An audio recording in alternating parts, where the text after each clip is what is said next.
Assalamualaikum warahmatullahi wabarakatuh. Selamat datang di channel gua. Di channel video kali ini gua mau membagikan tips untuk merakit PC. Disclaimer dulu, gue sebenarnya bukan hardware entusias khususnya PC ya. Cuman gue berusaha mau nge-build PC rakitan dengan ilmu yang gue punya, dan gue pengen nge-sharing di build ini khususnya untuk mencoba ngebikin PC gaming ya. Tapi nggak tertutup buat gaming juga. Gue mau buat office juga, buat render video juga, buat bikin konten-konten juga. Nah, kalau misalnya ada penjelasan gue yang salah, nggak usah diikutin. Tapi kalau misalnya teman-teman bingung atau apa, tanya aja di komentar, nanti insya Allah gue akan jawab. Oke. Kemarin tuh gue baru belanja PC hardware peripheral buat ngerakit PC. Nah, kebetulan karena gue juga pengen jualan PC rakitan. Nah, buat teman-teman yang pengen rencana bikin PC rakitan atau yang pengen tahu hardware apa aja sih di PC itu sebenarnya. Nah, ikutin aja video ini terus. Jangan lupa like dan subscribe kalau misalnya video ini bermanfaat. Oke. Yang pertama, kalau teman-teman mau bikin PC rakitan, ngomong ngebangun PC, mau beli komputer, itu yang pertama adalah tentukan kebutuhan kalian dulu. Kalian tuh pengen bikin PC ini buat apaan?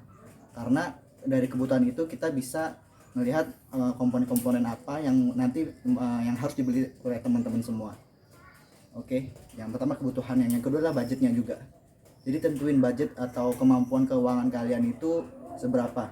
Kalau memang untuk PC gaming atau rendering, pasti harganya lebih tinggi daripada buat office, karena ada beberapa komponen yang memang harus dipakai.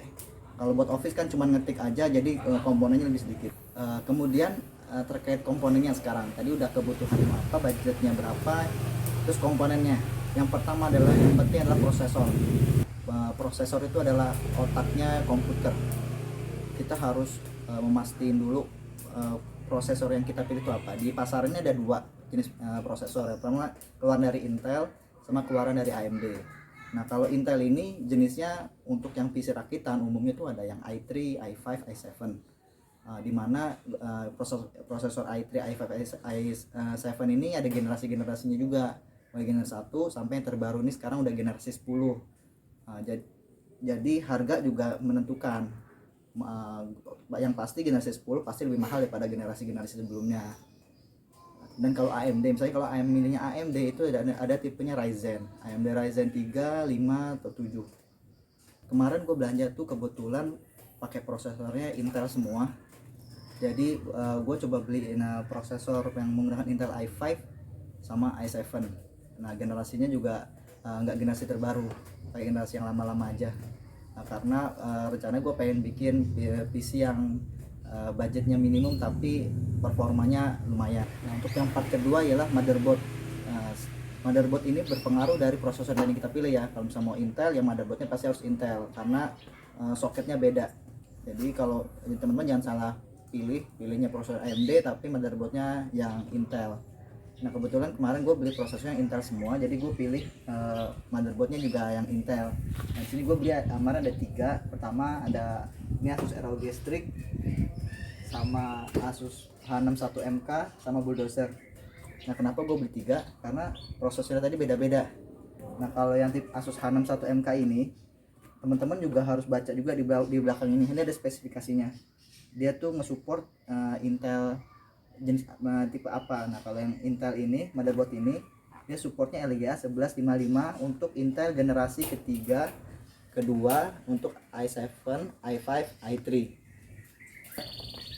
Dia support generasi apa ya kan? Ini ada Intel third generation, second generation untuk i7, i5, i3. Terus ada Pentium atau Celeron processor. Jadi kalau teman-teman belinya itu prosesor Intel generasi ketiga sama kedua, itu bisa pakai prosesor yang pakai motherboard yang ini. Kemudian motherboard ini juga nanti mempengaruhi yang lainnya. Jadi harus teman-teman harus baca dulu spesifikasi yang dipunyain oleh motherboard ini. Jangan asal beli, takutnya motherboardnya itu kena bottleneck. atau spek yang lain kena bottleneck. Istilahnya bottleneck kalau di rakitan gitu. Jadi kita punya speknya tinggi tapi kehalang oleh motherboard atau peripheral yang lain. Nah, ini motherboard kedua yang gua beli, Asus ROG Strix. Sama kita juga harus lihat dulu spesifikasi yang disupport sama dia. Nah, kalau dilihat di sini dia support for 7 generation, 6 generation. Jadi Intelnya itu dia prosesor generasi ke-7. Ya. Sekali lagi motherboard ini sama ini dia beda peruntukan. Yang ini untuk generasi ke-7 dan ke-6, yang ini generasi kedua dan ketiga ya. Beda. Peripheral yang ketiga ini nggak kalah penting, yaitu adalah RAM. RAM itu memori yang dipakai buat mengerjakan yang kita lakukan di komputer. Jadi pemilihan RAM juga kita harus sesuai dengan motherboard yang kita pilih. Sama kayak tadi yang motherboard yang pertama itu ada Asus yang H61MK. Itu kalau di spesifikasinya itu kelihatan itu supportnya DDR berapa. Kalau misalnya versi lama itu masih DDR3. Sekarang itu yang terbaru DDR4 kayak gini. Ini DDR4 Corsair Vengeance Pro DDR4. Nah, ini speednya 3200 dan ini juga ada kapasitasnya 2 kali 8 GB, totalnya 16 GB.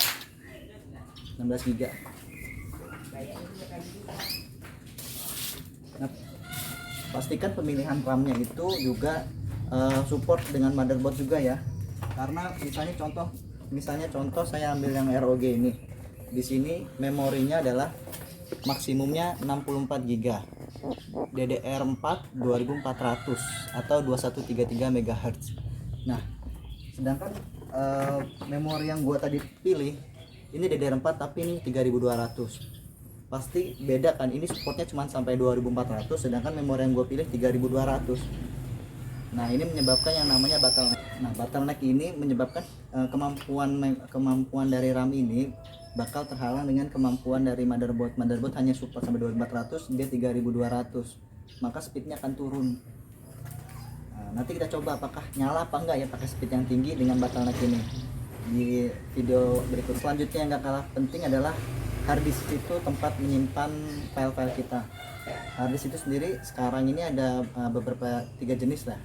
Harddisk yang biasa, sama SSD, sama tipenya NVMe atau M2 lah biasanya.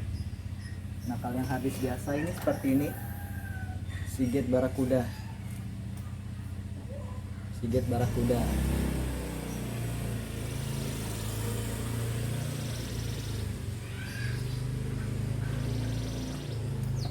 Nah, untuk SSD seperti ini tulisannya, SSD Solid State Drive. Ini adalah SSD tipenya yang NVMe, jadi kayak RAM gambarnya. Tips untuk milih harddisk ialah buat teman-teman itu melihat dari kecepatan read atau write-nya, kecepatan membaca harddisk, membaca data di dalam yang kita simpan di media penyimpanan itu. Nah, kalau harddisk itu kecepatan read write-nya lebih rendah daripada SSD. Dari harga sendiri juga SSD pasti lebih mahal daripada harddisk. Memang ada pro kontra. Tapi kalau misalnya teman-teman mau buat gaming, saya rekomendasikan adalah pilihnya yang SSD. SSD itu lebih kuat lah, lebih tahan untuk goyangan atau apa, lebih tahan lama daripada harddisk biasa.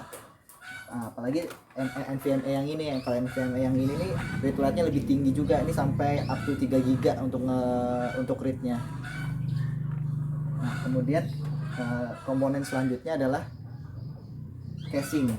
Setelah kita udah pilih prosesornya, motherboardnya, RAM-nya, harddisknya, pasti kita butuh tempat untuk ngerakit itu kan. Kita pilih casingnya.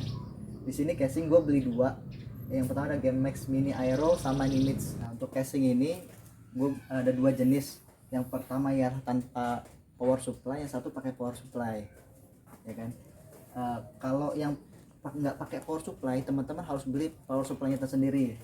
Di sini gue power supply-nya ini ada pakai Enlight 500 watt, kemudian ada Zumax yang 400 watt.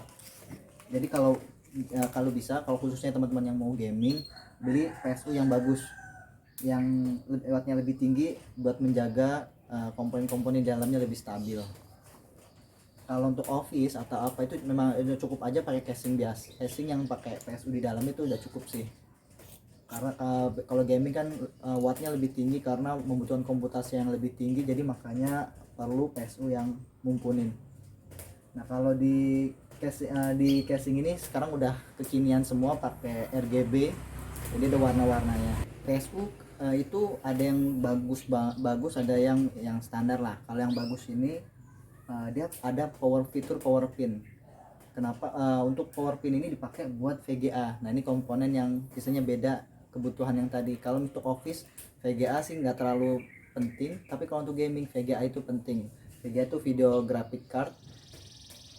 Di sini gua pakai Power Color RX 550 sama Gigabyte GeForce GTX 970. Nah untuk yang GeForce ini itu pakai power pin, jadi power supply-nya langsung pakai power pin ke VGA-nya. Sedangkan kalau yang PP ini itu nggak pakai power pin. Storage lainnya nggak kalah penting untuk teman-teman adalah yang pertama itu WiFi, biar komputernya bisa ada WiFi-nya, bisa rakitannya. Kemudian fan buat menjaga komponen-komponen prosesor itu dingin. Ini juga ada fan RGB biar komputernya makin nyala, makin kelihatan gaming. Mungkin itu aja sih penjelasan untuk video ini. Kayaknya semua komponen udah saya jelaskan ya, dari prosesor, motherboard, yang ada dia harus support mana aja, Intel atau AMD, terus dia support RAM-nya kayak gimana, apakah seperti ini DDR3 atau ini DDR4. Kemudian pilih harddisk media penyimpanan sesuai yang kalian butuhkan, mau yang tipenya harddisk yang seperti ini 3,5 inch atau SSD nya. Lihat dari casingnya dulu, apakah casingnya sudah ada PSU atau belum. Kalau untuk gaming saya rekomendasikan untuk beli PSU tersendiri yang pure, yang ada power pin kalau bisa. Kemudian VGA nya pilih yang sesuai dengan budget Anda. Mungkin itu aja. Apabila video ini berguna, klik like. Dan kalau misalnya ada noise, ada suara burung, suara motor, mohon maaf karena ini bikin videonya di outdoor, karena pas lagi di mobil gua langsung buat video ini aja. Oke, sekian, makasih. Kemudian aksesoris lain yang nggak kalah penting adalah ya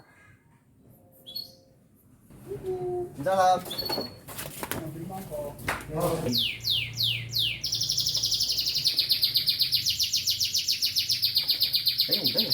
Oh udah potong.